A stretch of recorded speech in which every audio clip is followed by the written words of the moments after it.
nyame adoma china de betina se UEFA Champions League final no ye be rempa na the analysis na ba na wie ken ma menje bre na me ma transfer updates all the latest neighbor. Yes okay. yes enti yatna se enya analysis we be ma update details wom enti na edoso pint you asum team bia support bia no me be ma latest update ni details dia what ni mpokra no de komu details wom ni nyina na ye de ma ma men sha asem free Arsenal so eye na wie anopa no ana obi breaki ye ewie wa say timu biem about striker na oba Arsenal boboku nim no eye no kre ete say de oka na anopa no na ye strikers mienu na Arsenal di omo nkomo Victor Gyökeres ana Benjamin Sesko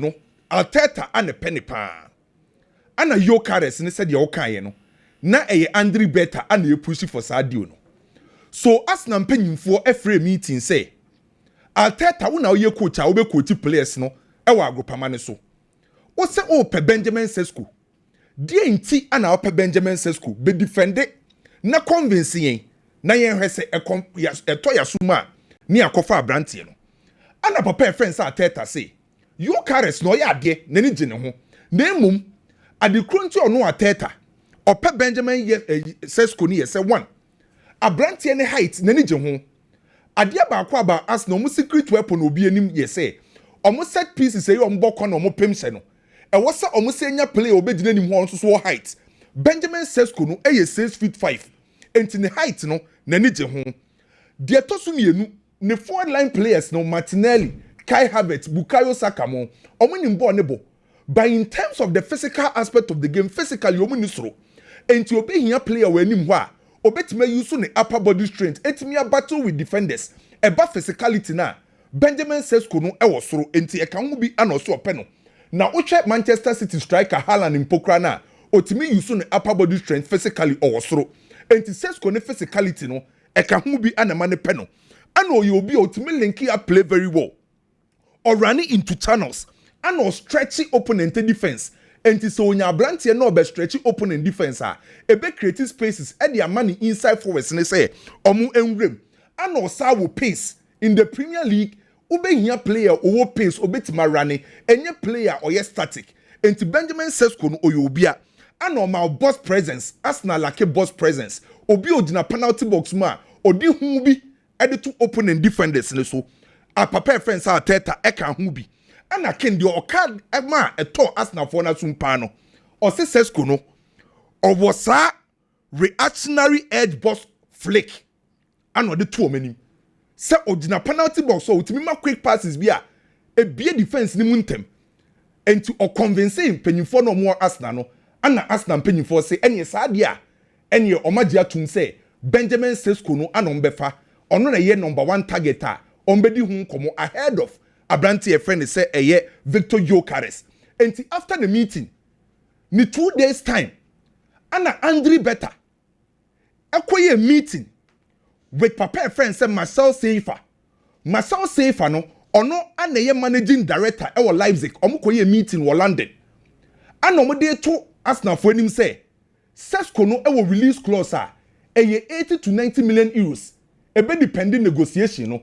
Enti so omo pedi age so mba activate eye ne release clause se omo mpese omba activate release clause ne dia ene omo be negotiate a ebo a Leipzig for be bono eye 80 million euros ana papa fense Andre Beta say okobo Arsenal mpanyimfo amane enti se ne dia for now oye Arsenal fan na fa so trim striker Arsenal etimi settle on eye abrante a ye friend say Benjamin Sesko enkimi no mienu nim say abrante no ono no ope Arsenal nabo personally wajia tum so obebo Arsenal ni agency pro transfer agency omajia tum with Arsenal diaka Arsenal ne Leipzig bewie skasem na aka Leipzig for the ken omum for musika kasem ndi agro okay Vadio de no with Manchester City Soboslai de no Nkuku de no Navigator Dani Olmo Timo Werner Upamecano Konate Leipzig for the omum for musika kasem ndi agro enti Arsenal be bi adru no so many Leipzig bewia skasem say Manchester United per striker. On say na dealer and so called Chelsea. Enra Biggie Emma Oya say ni team Manchester United. Hoyland plus 30 million euros on person de command Napoli for Victor Osimhen. Na ken Later say what when you say Victor Osimhen say or pay 50 million euros for Manchester United every year.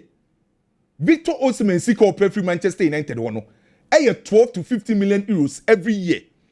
Now, and on Manchester United for say, Omuna nka some person mu reduce omu wage bill ne so. Enti omu ntimi nkofa play on ba betu eska kese pa dia ma no afibia. No omu betima kwa akonya Victor Osimhen a agye so maton Marcus Rashford ana Casemiro. Rashford 15.6 million pounds a year na odie. Casemiro 18.2 million pounds. Enti omu ntimi nkipu sa players we ensa nkofa Victor Osimhen embema no 12 to 50 million euros. So mbetime tu agye sa two players no at least baako eko. Na eno na Manchester United say Victor Osimhen di oni nye ya. Abranti e friend say Victor Gyökeres no. Omate say Arsenal de no eya konkon ho eya say. Enti say Manchester United target Victor Gyökeres mum. Na Gyökeres ma memisa wo coach no Amorim. So show over 70 goals. Yeah. And Amorim. I don't Amorim empeno. Say Amorim ne boy ne be kasa. Because na omo first option enyo no. Enyo na omo pen. Enyo no. But Amorim ba no obi ase onfa Gyökeres nka na homra. Obi akan. E ma mpokro no abeka say bana awaba no. Unso no oba midway or say sa period no dey sa window no dey onkofa Lisbon player bia by after the season and obeye. Papa e friend say Ruben Amorim dey. Na nkonya ya we ni betima ye the first choice. But Manchester United in penny for the directors in the no omo first choice for dada. And to say now Victor Osimhen demanded 12 to 15 million euros no. Manchester forces can was through. So met ya dia. Se Casemiro enkoye, Rashford enkoye bedin. But omo say any side ya yen revisit Victor Gyökeres deal no. And to masha say omo ni agency edidi nkomo say anka Victor Gyökeres betima ba Manchester United. Victor Gyökeres akache ni agent ne say ope Premier League nabo. Ope team kesi ebetima ma ndi na kosoro pa na emum ope Champions League abo ahona you say Manchester United problem no. So according to insiders omo be Manchester United ne Amorim no, yes Amorim ana try so be convince boy ni say o the Champions League ni wan bobi na season kura na ye betima bo ma Manchester United a qualify enti anka be sacrifice na season no.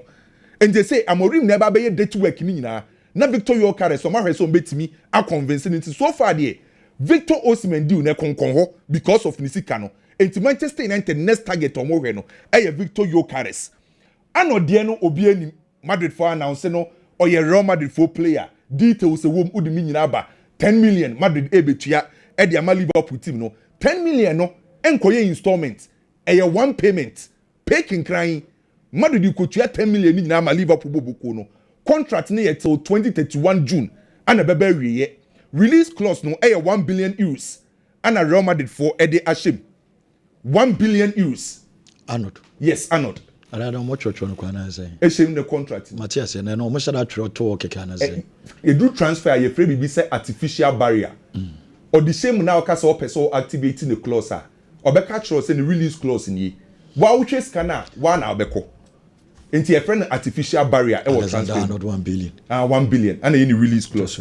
Now, on him say, ni June any July salary Real Madrid for betua. Ni June any July salary Real Madrid for betua. Eye the ordinary Liverpool na 180,000 pounds a week. Real Madrid for betua. Ano de na ye complete no. Another 2 players Madrid for her some benya. 2 players ba be kan Arnold ho. On say there Dean House and Aba Arnold aye confirm Madrid her some be 2 players. Alvaro Carreras ono ebe join or your left back. Na details kakre wom ni say papa your friend say Rui Costa on the president Edema Benfica Real Madrid for kwhia no osi ono de obeton by say Real Madrid for ambetua 50 million euros na unja akra nim because that 50 million euros no Manchester United ewom 6 million euros Madrid for air so betima negotiate sa iska no omu hwie ono a midfielder for besaba. Enti 2 signings ebesa be Real Madrid for signings are. Career as the my BM 6 million now between my United now. I didn't want between United. At the time Manchester United tono e de amomo no. Na Manchester United wo buyback clause ewum. Okay. Omo first refusal. Se omo anya dia se team friends say Benfica so ton omo percentage 6 million. Okay. Yes 6 million ombenya. The release clause 50. Omo ton na Manchester benya 6 million. Ti 2 players eba be Real Madrid. Eso so de no. Na Enra Ken Chelsea for hɔ no munya ahohoofo bi free Portugal ana ɔmo ba London ɔmo ba ya na ɔmo se ɛkwan so ana ɔmo ma ɔmo akonya pensu bi ma ɔmo na ɔmo pay juice bi ebogu ɔmo bo ana ɔmo tena so no ɔmo so ɔmo se kwan so ana ɔmo se okwan so bɔkɔ na mo free hemfa ana ɔmo se oh ye free Portugal ye Benfica fo mpanyimfo na mo bɛpɛ de wɔ Chelsea ana ɔmo se mo wɔ abrantie bi ye friend Joao Felix na yankasa ne yetete akra no na fiti sɛ ofiri Benfica okɔ other clubs na nkoyi ana makɔtɔ no mo de na Cologne ɛmfa ɔnka mo plan so yɛsrɛ ma anka ebenya anka abrantie ne yɛpɛ sɛ yɛde ne ko yɛbɛfa ne loan Chelsea fo ne say ɔmo mfa ne ma ne loan sɛ Benfica fo ne pa ɛyɛ permanent deal so far Saudi fo aba ana Flamingo fo aba enchi sɛ Benfica fo pa ɔmbɛfa no outright deal na Ken Bruno Fernandes deɛ no emu ayɛ den anopa no bɛka bi ntimi di story na eti kakra ayehu sɛ can't fa papa ne mame fa ne mame panyimpa afrɛ wa ɛden so bɛka no Fahad bin Nathel ɔno ana yɛ president Edema Hila ɔna da so yi Fahad bin Nathel ɔsa yɛ executive manager Edema Kingdom Holding Companies na ɔmo yɛ skafo yɛ businessman pa ɛwɔ Saudi cash ɛna no pay ya ɔno asa frɛ Bruno papa na afafo na frɛ Bruno ɛno na ma no pastor na ɔyɛ sɛ Bruno adwen ya asesa no yɛ sɛ papa na nkasa te phone ɛfrɛ Bruno no Bruno adwen no yɛ ayɛ bibia wɔ hɔ ɛyɛ the same man ana fa phone friend ne ma na adwen ne sɛ nti Bruno deɛ ne ken ayɛhu mame bɔbɔ de aka no so ma na nyame yɛ adoma ya bebiem Monaco for so Chelsea goalkeeper Petrovic yes Monaco Petrovic so pɛ sɛ omuvu na mete nkomo bi wɔ Juventus o ken nkomo we di ankanyam wɔ atina pɛ sɛ me bebiem na me ne kwaku ni bigi na ahwɛ on sɛ Juventus coach ɔmo pɛ sɛ ɔmo hijack Gasperini deal na ɔkɔ Roma no na yɛse ewie anopai yɛbɛwura studio meeting bi kɔ so wɔ Juventus no ma decide sɛ Gasperini deal na nyɛ yanka Jose Mourinho and in the story I made it from Juventus come oh Jose almost say Gasperini deal na nye yon person mo high Eddie Jose ba e mo ye den wo take papa dia mojam Jose me titi Juventus dia no ana eye abrante friend say Adagule ne Aston Villa dia no eno so enam kwemu akakra ebentiken deals ne dia ye ba bebie Adagule dia the best team for Adagule Aston Villa Onko Unai Emery ho obi oba ye bia e dey say fine obi oba ye bia say fine papa no be mo abobo oba Aston Villa oba ma kwanya mo abobo oba ma wani age ball what you say oba feel bonti onwe ho ye misre mo page team ma Jose Adagule de premiership me pe elite teams ni bia ma Jose owiano akɔgye compensation almost very compensation FC oba GCC akɔ me say o 13 million were you say the coach I say so kɔ national teams no mfa ho okay ye monkomo Chelsea supporters are ebisame Liam Delap whether he is a good player or not no question no any answer no I know say it might sound strange but mama ka say me nkyerɛ Todd Boehly taking over Chelsea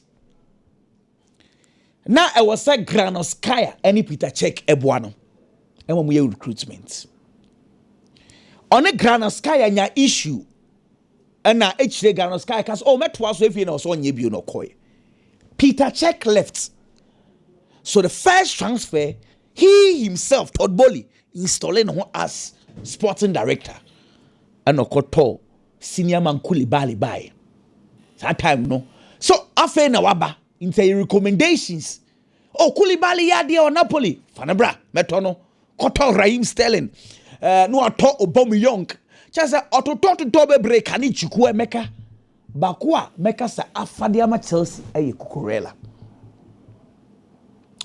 ni January mu wo na Gabali susu bufu yo no so tisi mu a Gabali ankasa full plane ko take ya okohia Modric nkofo ko Modric bo bae intina Chelsea transfers ye basta bi kakra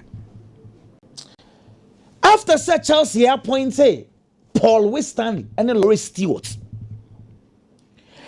on insisted say in fact and again I want to mention this guy Joe Shells on insisted say Chelsea enkoto Cole Palmer mfa because that time no not Todd Bowley mu adwen ye Charlie there's a player could there's the play options bebree what's a Cole Palmer deal na chepa Joe Shields Lawrence was insisted akwa ne bebo Cole Palmer sa boys ne insist akofa Cole Palmer but if it's ho me ba league deal upon common so if it's ho Ken make a candidate third time a fitty ho Sir Lawrence Stewart Joe Shields Ponwe Stanley Eka say ye play where Todd Bowley oniano or Jiwomudi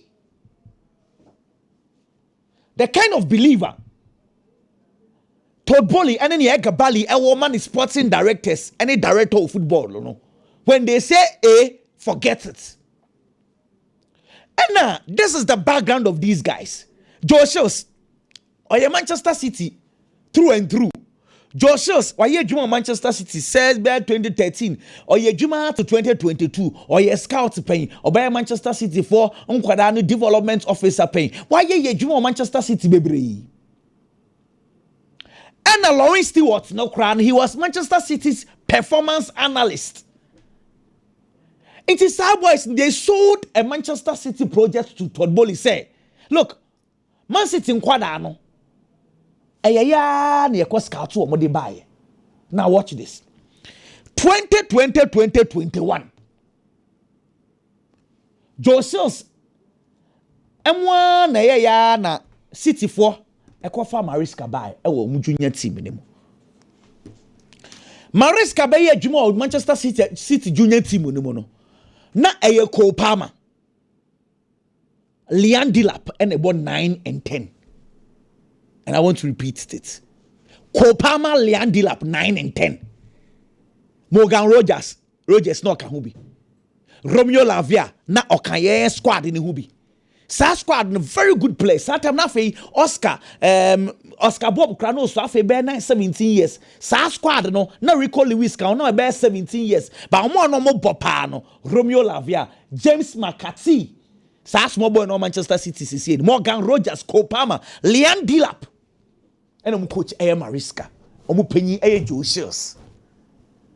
Sa season no City the first nkwada leg a sa boy in Ejima City. Ye real leg no na Liam Delap ashe 24 goals. Na Cole Palmer ashe 13 goals. Into number 10 number 9, Liam Delap ashe 24, Cole Palmer ashe 13. So mumienu omot somwa se papa from nkwada ni mu. Ese de okay. Na chama adwen na metro. Che wadwen. Ese Cole Palmer beka chenzo Mariska say Oma Nicola Jackson kwotran chen. Me anya me wanwa. Na Oma yimebo. Ana I will not be surprised because Oma Delap mebo. Because okay Delap chen Jackson. Hwe mame. So na star boy. Oh, Ken. City nkwada ni mu an omode ba Chelsea o.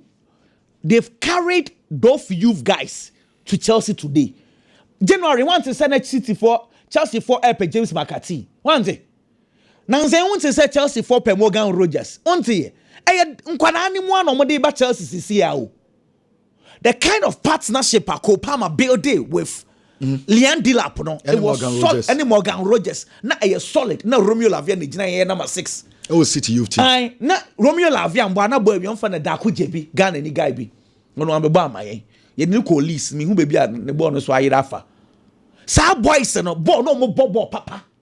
But City ye Mariska be City assistant coach e treble year no. We could not transit these boys to the main team. Cole Palmer be ni nemu sa nkwada na omo ni nemu sa na be na koye. Yes, Mariska at City and so Chelsea. And your Mariska Joe Shields.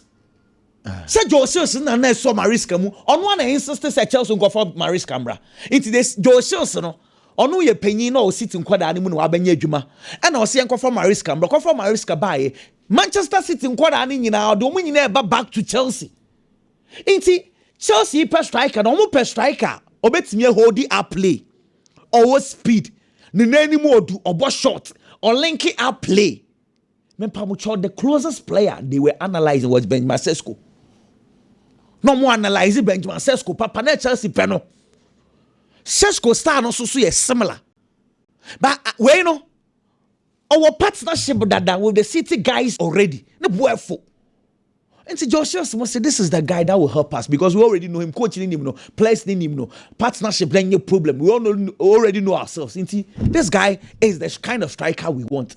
It is a who be some so bad Chelsea and also on what Chelsea. Eh, Uncle one say, Sankoda, we want you need one from Titi into one Hebabebo. Senior sir, I would say Chelsea should go for more experienced player that will come and be scoring more goals. But we no handle Chelsea says here no. Omo kasa to boliti. Yanto so. That say Trent Alexander-Arnold to Real Madrid no. Aye. Nemum transfer way aye pregnant with a lot of issues. Transfer way. Liverpool for no say Madrid for to £10 million and a diamond. Who cost Spain for no say 5.3 million pounds. Madrid sources say omuntua 10, omuso mutua 5.3. Liverpool for say mutua 10. Now quickly I checked the Liverpool's official website. Liverpool official website second line. Omo insist say Madrid HCBB di amount. Let me take you back 3 weeks ago. Madrid refused to pay £875,000 to Liverpool. Madrid into £875,000. Osi ontia. After 3 weeks forward, Madrid able to 10 million. Ken, deal with Unyama saying. A die again club to see Liverpool Kromo. Deal with Asasa Madrid one mentiasi. Omuntuare, Sana Madrid. Ken, winning transfers more. Somebody be share Trent and him say team niya bibi kakra. Because it does not sound right. More no. And so Liverpool fan say Madrid for Tieska. Mamin Kasim. Madrid bebo El Hilal, Obebo Pachuca, Obebo RB Salzburg. Ewo group stages. Yeah, I catch there once a Madrid without Trent Alexander-Arnold. Almost mean what these three clubs and qualify. 10 million a couple group stages. Then Madrid would decide to pay £10 million well to play Salzburg. Also, issues, Ankasa. The way they but they met me say pregnant with a lot of issues. Hilal and Bruno Fernandes and Ken. They say, I said we are Manchester United £100 million are a good money. Name they are also saying goodbye to Champions League next year. Without Bruno Fernandes, Europe will cram if they are not careful. You be right transfer. Okay, Matze. Whatcha? They have time. Any others? But big over. Yedim komo. Sasa United for do baby na Hong Kong. Match can I say? United has 3-1. First half near 1-0. Monko him. We cried and cash. Maybe an United for Conco. Made a friendly matches there. And the preseason near the end of the day. You come okay. Me Lucy Gidia Wumu a free Vanguard time. Luis Vanguard by Manchester United. No, the preseason better than United for. Preseason near Real Madrid. Yeshe Liverpool. Yeshe AC Milan. Yeshe Valencia. Yeshe Inter. LA Galaxy Munina no more just 7. But you started Premier League, you know. MK Dons to Manchester United. AFL Cup no sharing. Teams are no monka hunyina no Mushe United. If you want to manage preseason friendly matches NDBM.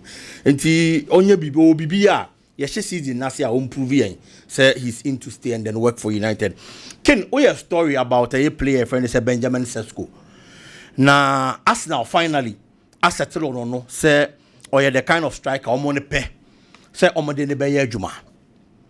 So the Benjamin Sesko si ho no. Now the Victor Gyökeres si ho. Now catch the ordinary Arsenal supporter say, who your coach?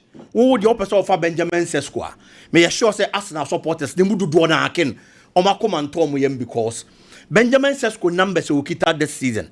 Any ball our ball, any Victor Gyökeres numbers will get this season. Any ball or not so about as strikers. Osho mumi no. Obi abeka say was offer Victor Gyökeres as the striker. But coach, and the player ne baba be adwuma. And onu ni feel say Sesko eno betimi na ye adwuma o Arsenal or the success as supporters ne pe no ebeba ena mpanyifo ate ase so omo be player no enso e de ama no but the make dia kwa si ne say omo mienu nyina ken omo about 33 games e wo league mu this season Sesko a 13 Gyökeres ahyɛ 39 but we Arsenal supporter ma wakoma nto yem e ma oyem nhyehyɛw de nti America saa nie Arsenal anya very good and great strikers o ma ba bebo Premier League no a great the occasion dia ma omo yem for bit set Thierry Henry na yen hwan the performance e wo Arsenal any before joining Arsenal Thierry Henry as a striker ba be joining Arsenal ken the last season the bar Arsenal he was playing for Juventus Bobo Kono 16 matches and was share just 3 goals and the man Juventus Bobo Kono. But Arsenal went for such a striker. And the numbers any soro and the never Arsenal Bobo Kono. Eventually, time and not Thierry every Arsenal, he was Arsenal's all-time top scorer. That is number 1. No one the Premier League top scorer award not to also Marco 9. It's the found say no the numbers get one and Arsenal Bobo Kono. Arsenal team no a transforming player no under Arsene Wenger. Emma near Master Simon a top-notch striker and a world-class striker. You moving on, I am going to be to Van Persie. Van Persie came into Arsenal with little numbers. Van Persie about Arsenal Bobo Kono for final. The last season, no about 28 games. It will league mu. And was just 6 goals. And all the Arsenal Bobo Kono. Or Babura Arsenal Bobo Kono. Eventually, he became a top scorer. Arsenal Premier League he became one of the best strikers in the Premier League. Area say no Baba top notch Arsenal Bobo Kono po sign tono. Enya mfaso ka se di free so Emma Manchester United. Enti another striker. I no so banana numbers wo form. But Arsenal team no e peja striker no man reba be big. Then again you can talk about Emmanuel Adebayo. Adebayo Arsenal. The last season I bought for Monaco about half season. He played around 13 matches. French league ni mu or share just 1 goal. And the man Arsenal Bobo Kono. But Oba Arsenal the rest was history. Also Babe Peja be another big striker in the Premier League. The Arsenal club Nankasano has that record of picking strikers or numbers in this row. No more Mbabe big players. Oh yeah, no free one man. Ebi Obibeka say was under Arsene Wenger. It's an mem. But so only mo be a friend Mikel Arteta. Adwuma ya Arsenal Bobo Kono mu. Players Arteta babe to o mo Arsenal. And he said you was here improve players now. Enya wanwa emfamao how I want improve Bukayo Saka Gabriel Martinelli nom any other players Arsenal Bobo Kono mu offer Kai Havertz the free Chelsea a lot of people was questioning at the frontier for such a player and the number because the performance was Chelsea at that time na form the numbers na e form but offer ne buy no last season on my 13 league goals this season or share 9 and an injury bam and I want to me am to aso enti or was our record no so improve players. A 2 years now supporter. Past these 2 records. So with team and Ankasa team for players are almost numbers in this row. No more upgraded players, the performance one by top stars. Any coach a friend is say Mikel Arteta. And so record of improving average players to become good players for the Arsenal team no. 2 minutes da. Me jidi se coach no. Jidi na mpanifo nya oni mo man sa opportunity. Say found say Gyökeres numbers wasoro. Ono no say Pesesco. Omo diatum because of how o see improve players are the ba Arsenal Bobo Kono. And I believe say Benjamin Sesko adwuma ye hu say Arsenal team na ye. Any coach in so ye on players be ama mo body money improving na numbers na kosoro no. Mikel Arteta betinya ye say adwuma na be on the player. No so the numbers na page. Ken AC Milan finally has a coach. Maximiliano Allegri. Ken mpanifo se wu konwura makwa akochenam. Na krama ya yebida ho no ma yenko fensu nyame ye. Emfane nko. Because Ayebida has the track record. The best decision AC Milan mpanifo betimi ateki at this moment. Mo person mo peja AC Milan Bobo Kono domestically and continentally. And a coach Maximiliano Allegri betimi afade amatim no. I am saying this because say domestically who pe coach betimi aboa mo agege nkuruwa. Papa ne wo hono ma waye bida. He's won the Italian Serie A title on 6 different occasions. AC Milan team nankasa ka ho de na GB pen. Oko Napoli. Oko Italian Serie A ne to also 5 times. I'm sorry, Juventus Bobo Kono. Oko je to also 5 times with some good performances wo ho. It's in domestically Coppa Italia wa GB, Super Coppa Italia wa GB. It's offer such a manager. O ya rest assured say Juma wa ye mre bi e twam no. Obetimi asa aboa na wa uplift team ne dey do sa level no. Continentally say AC Milan be person mo be Champions League, be compete well e wo Europa. This is the kind of manager they need. Allegri nji bi da me jitu me no kre. But to be at the finals of the Champions League 2 times, unfortunately, want to be anye. But the Barcelona team had treble in 2015. Only Allegri team and a ball finals. Real Madrid team She Allegri in the finals. Nina Papa and Timianje. But once he was able to get to the finals, not just a continental or that experience, and to bet media boy, AC Milan Bobo Kuno. It is a who probe our befano. No baby peja AC Milan team no domestically any continentalia. I think that this is the best decision at AC Milan and Penny for and so taking at this moment for the club. The here see and say obe putting in a lot of work because you who be muni eba befa oba you have to prove them. Said the ento mu hu yo mo de oba ye no ampa o yeso adwuma Antonio Conte omoko fan because of the Serie A and the Champions League wa gi Serie A no wa qualify for the Champions League and enu bi and I'm sure say at this moment AC Milan supporters nem penny for ebe expect the free Allegri working. Well big medasipi but